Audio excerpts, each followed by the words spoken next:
नमस्कार मित्रों, आपका पुनः स्वागत है आपके अपने चैनल शेखर एस्ट्रोलॉजी में। आज हम चर्चा शुरू करने जा रहे हैं मकर लग्न में शुक्र के 12वें भाव में क्या प्रभाव होता है, शुक्र मकर लग्न के जातकों के लिए क्या फल देते हैं, यानी शुक्र कहाँ स्थित होकर शुभ फल देते हैं और कहाँ स्थित होकर अशुभ फल देते हैं। आइए जानते हैं कि मकर लग्न के जातकों के लिए शुक्र क्या प्रभाव रखते हैं। शुक्र की यह चर्चा शुरू करने से पहले शुक्र के सामान्य परिचय। शुक्र वृष और तुला राशि में स्वराशि के माने जाते हैं, जैसा कि आप चार्ट में देख रहे हैं 2 नंबर और 7 नंबर। वृष और तुला राशि में शुक्र स्वगृही माने जाते हैं।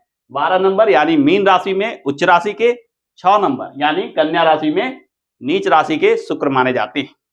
शुक्र जब उच्च राशि के अवस्थित होते हैं तो शुक्र के नैसर्गिक गुणों को बढ़ा देते हैं, एवं शुक्र जब नीच राशि में स्थित होते हैं तो शुक्र के जो नैसर्गिक गुण हो वह कम हो जाता है, यानी कि शुक्र का बल बढ़ने से शुभ फल बढ़ जाते हैं और शुक्र के निर्बल होने से शुक्र के प्रभाव में निर्बलता आ जाती है। आइए शुरू करते हैं मकर लग्न की चर्चा और जानते हैं कि मकर लग्न में शुक्र क्या प्रभाव रखते हैं। सबसे पहले जैसा कि आप चार्ट में देख रहे हैं, मकर लग्न में शुक्र पंचम भाव यानी केंद्र त्रिकोण का एक भाव एवं दशम भाव यानी केंद्र भाव का सबसे बली केंद्र भाव, ये दोनों भाव के स्वामी होकर शुक्र मकर लग्न के जातकों के लिए राजयोगकारी ग्रह बन जाते हैं। यानी शुक्र पंचम भाव के स्वामी होकर केंद्र त्रिकोण के स्वामी कहे जाएंगे और दशम भाव के स्वामी होकर केंद्र के स्वामी कहे जाते हैं। यानी केंद्र के स्वामी और केंद्र त्रिकोण के स्वामी ये दोनों एक ही ग्रह बन जाते हैं शुक्र। तो मकर लग्न के जातकों के कुंडली में शुक्र विशेष राजयोगकारी प्रभाव रखते हैं।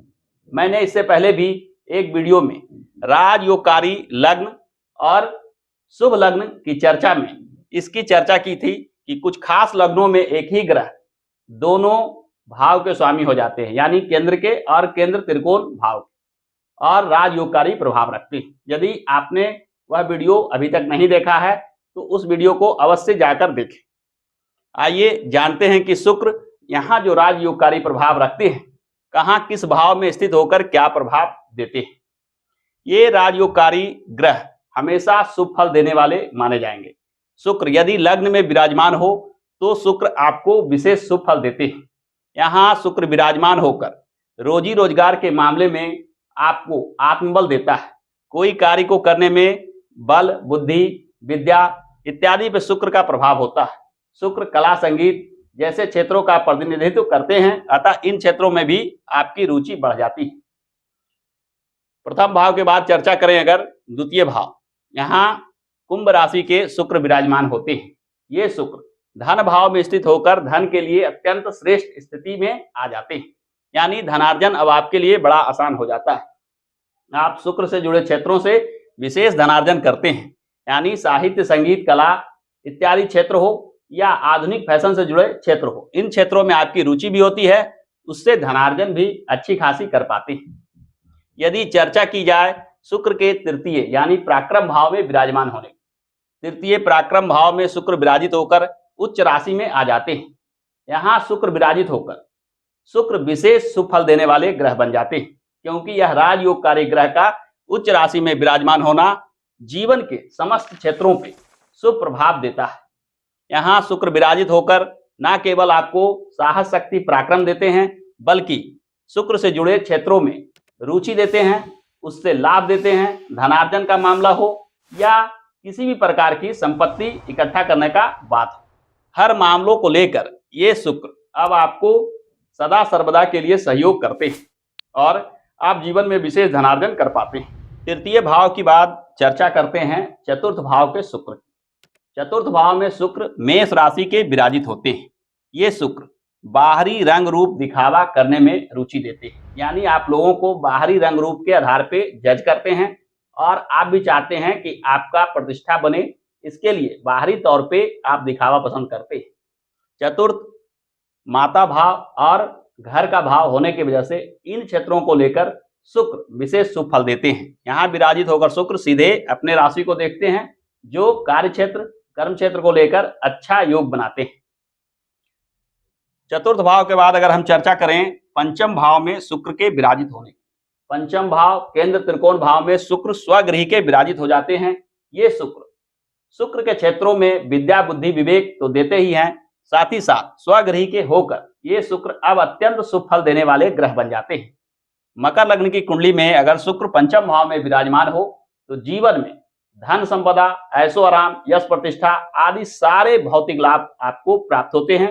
जीवन में कभी ना कभी आप विशेष यश प्रतिष्ठा प्राप्त करते हैं। पंचम भाव के बाद अगर षष्ठ भाव में शुक्र की बात की चर्चा की जाए, षष्ठ भाव में शुक्र मिथुन राशि में विराजमान होते हैं। मिथुन राशि के शुक्र बुध के प्रभाव से भी प्रभावित होते हैं, यानी वाणी बुद्धि विद्या इत्यादि चीजों को लेकर शुक्र सहयोग करते हैं। यहाँ विराजित होकर शुक्र कुछ ना कुछ निर्बल हो जाते हैं, क्योंकि छठा भाव एक शुभ भाव नहीं माना जाता है और राजयोगकारी ग्रह का छठा भाव में विराजित होना राजयोगकारी प्रभावों में कमी ला सकता है। अतः यहाँ शुक्र का विराजमान होना शुक्र के निर्बलता को बताता है। अब हम चर्चा करते हैं सप्तम भाव के शुक्र के बारे में। सप्तम भाव भी केंद्र भाव कहा जाता है। यहाँ शुक्र का विराजमान होना शुक्र विशेष लाभ देने की स्थिति में आ जाते हैं। कर्क राशि के शुक्र दया भाव, संवेदना, परोपकार की भावना जैसे गुणों को तो देते ही हैं, साथ ही साथ सप्तम विवाह भाव में शुक्र विराजित होकर वैवाहिक जीवन के लिए अत्यंत शुभ स्थिति बनाते हैं। विवाह और जीवन साथी दोनों पे सकारात्मक प्रभाव डालते हैं, यानी अब आपको जीवन में ऐसे जीवन साथी प्राप्त होते हैं जिससे आपका वैवाहिक जीवन अत्यंत सुखमय होता है। अब हम चर्चा करते हैं अष्टम भाव में शुक्र के विराजित होने की। अष्टम भाव में शुक्र सिंह राशि के विराजमान होते हैं। सिंह राशि के शुक्र आप में विशेष आकर्षण शक्ति देते हैं एवं आप अपने आकर्षण के बल पे विशेष सफलता प्राप्त करते हैं। परंतु अष्टम भाव में भी त्रिक भाव होने की वजह से शुक्र कुछ निर्बल प्रभाव रखते हैं। अतः राजयोगकारी प्रभाव जो शुक्र रखते हैं उसमें कुछ कमी देखने को मिलता है, यानी भाग्य का सहयोग में कुछ कमी महसूस होती है। शुक्र के जो नैसर्गिक गुण हैं उनके प्रभाव में भी कुछ कमी महसूस होती है। अब हम चर्चा करें अगर भाग्य भाव में शुक्र के विराजित होने की। जैसा कि आप चार्ट में देख रहे हैं कि भाग्य भाव में शुक्र कन्या राशि में चले आते हैं और कन्या राशि के शुक्र नीच राशि के शुक्र हो जाते हैं। जब राजयोगकारी ग्रह अपने नीच राशि में चले जाएंगे तो यह निश्चित मानिए कि राजयोगकारी जो प्रभाव होते हैं, जो भाग्य का सहयोग मिलना चाहिए, उसमें कहीं ना कहीं कमी रह जाती है। शुक्र के नैसर्गिक गुणों में भी कुछ ना कुछ कमी रह जाती है। नीच राशि में गए शुक्र वे फल नहीं दे सकते हैं जो मकर लग्न के कुंडली में राजयोगकारी ग्रह बनकर दे सकते हैं, यानी आपको भाग्य का सहयोग में कुछ ना कुछ बाधा विघ्न देखने को मिलता है। धन संपत्ति अर्जित करने में भी आपको बाधा विघ्न देखने को मिलता है। अब हम चर्चा करते हैं शुक्र के दशम भाव में विराजित होने की। शुक्र यहाँ अपने घर में विराजित होते हैं, यानी तुला राशि के शुक्र विशेष लाभ देने की स्थिति में आ जाते हैं। तुला राशि के शुक्र कला, सुंदरता, संगीत इत्यादि क्षेत्रों में विशेष रुचि देते हैं, या कहें कि शुक्र जिन चीजों के कारक ग्रह हैं अब अपने घर में आकर उन चीजों पर विशेष प्रभाव रखते हैं। आप शुक्र से जुड़े क्षेत्रों में विशेष लाभार्जन करते हैं। रोजी रोजगार के मामलों में भी यदि आप शुक्र के क्षेत्र में प्रयास करते हैं तो यह निश्चित मानिए कि आपको आशा के अनुकूल सफलता प्राप्त होती है। जीवन में यश प्रतिष्ठा देने की स्थिति होती है।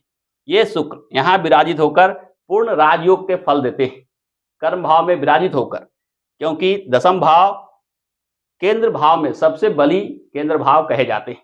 अतः यहाँ शुक्र के विराजित होना अपने आप में एक शुभ योग है। दशम भाव के बाद हम चर्चा करें अगर एकादश भाव के शुक्र की। एकादश भाव आय का भाव है, साथ ही साथ यह भाव मित्र मंडली का भी भाव है। यहाँ शुक्र के विराजित होने से आय में सहायक होते हैं एवं मित्र मंडली का भी सहयोग प्राप्त होता है। आय भाव में राजयोगकारी ग्रह का विराजमान होना एक अन्य प्रकार का राजयोग का निर्माण करता है। यहाँ शुक्र के विराजित होने से यह निश्चित मानिए कि धन के मामले में आप भाग्यशाली होते हैं। आय प्राप्ति के कोई भी उपाय करते हैं उससे निश्चित लाभ प्राप्त करते हैं। यदि एकादश भाव के बाद द्वादश भाव की चर्चा की जाए, द्वादश भाव में शुक्र धनु राशि में विराजमान होते हैं। धनु राशि के शुक्र भी एक शुभ फल देने वाले ग्रह बन जाते हैं। धनु राशि में शुक्र आपको बृहस्पति के गुणों से भी प्रभावित होते हैं। यानी आप धर्म कर्म में रुचि रखते हैं, धर्म कर्म आदि क्षेत्रों में व्यय करते हैं, क्योंकि यह व्यय का भी स्थान है। साथ ही साथ शुक्र अपने नैसर्गिक गुणों को विशेष रूप से देता है। यह धनु राशि बृहस्पति की राशि मानी जाती है। यहाँ शुक्र विराजित होने से आपको शुभ फल देते हैं। कहीं कहीं शास्त्रकारों ने ऐसा वर्णन किया है कि द्वादश भाव में शुक्र का विराजमान होना एक शुभ योग की चर्चा करते हैं। यानी द्वादश भाव में शुक्र बली हो जाते हैं और ये शुक्र आपको शुभ फल देते हैं। इस प्रकार से हमने देखा कि मकर लग्न के कुंडली में शुक्र 12 भाव में विराजित होकर क्या प्रभाव रखते हैं और क्या शुभ फल देते हैं, क्या अशुभ फल देते हैं। मकर लग्न में अगर त्रिक भाव की चर्चा की जाए, यानी छठा भाव, 8वां भाव और 12वां भाव, ये तीनों भाव में शुक्र कुछ ना कुछ निर्बल होते हैं, परंतु अन्य सभी भावों में शुक्र एक राजयोगकारी ग्रह होने की वजह से शुभ फल विशेष रूप से देते हैं। शुक्र के अशुभ फल को दूर करने के लिए, शुक्र के अशुभ परिणाम को दूर करने के लिए कुछ उपायों की चर्चा शास्त्रों में की गई है। आइए जानते हैं कि शुक्र के अशुभ फल को दूर करने के लिए कौन से उपाय करने चाहिए। सर्वप्रथम शुक्र से जुड़े पूजा पाठ, यानी शुक्र स्तवराज, शुक्र कवच, शुक्र स्तोत्र इत्यादि का पाठ करना शुक्र के शुभ फल को बढ़ाता है एवं अशुभता को कम करता है। शुक्र के अशुभता को दूर करने के लिए शुक्र के वस्तुओं के दान की बात बताई जाती है। यानी शुक्र के वस्तुओं को अगर हम दान करें तो शुक्र के अशुभ फलों में कमी आती है। शुक्र के वस्तुओं की चर्चा की जाए तो जैसा कि चार्ट में देख रहे हैं कि चावल, आटा, दही, मिश्री, घी, सफेद रंग के वस्त्र इत्यादि चीजें शुक्र की वस्तुएं मानी जाती है। इनका दान करने से शुक्र के अशुभ फल कम होते जाते हैं। शुक्र के शुभता को बढ़ाने के लिए, यानी शुक्र के प्रभाव को बढ़ाने के लिए हम शुक्र संबंधित पूजा पाठ, खासकर शुक्र के मूल बीज मंत्र ओम सुं शुक्राय नमः, इस मंत्र का पाठ अगर हम विधिवत 108 बार प्रतिदिन करते हैं तो शुक्र के फलाफल को बढ़ा देता है और शुक्र के शुभ फल आपको विशेष रूप से प्राप्त होते हैं। आप शुक्र का यह यंत्र भी चांदी में बनवाकर, यानी भोजपत्र पर निर्माण कर चांदी में भरकर गले में धारण करें तो शुक्र के बलाबल और बढ़ते जाते हैं। जीवन में शुक्र जो राजयोगकारी प्रभाव दे रहे हैं अब आपको पूर्ण फल देने लगेंगे और जीवन में आपको धन संपदा, भौतिक सुख, ऐशो आराम जैसे चीजों को शुक्र आसानी से देने लगेंगे। तो आज के चर्चा में मकर लग्न में इतना ही। अगले वीडियो में चर्चा करेंगे मकर लग्न के बाद कुंभ लग्न की और जानेंगे कि कुंभ लग्न में शुक्र क्या प्रभाव रखते हैं। कुंभ लग्न के कुंडली में शुक्र पहले भाव से लेकर 12वें भाव में क्या स्थिति रखते हैं, क्या परिणाम देते हैं, क्या लाभ देते हैं, क्या हानि देते हैं, आदि सारी बातों की चर्चा अगले वीडियो में करेंगे। तो आज के वीडियो में इतना ही। तब तक के लिए अनुमति दीजिए। धन्यवाद।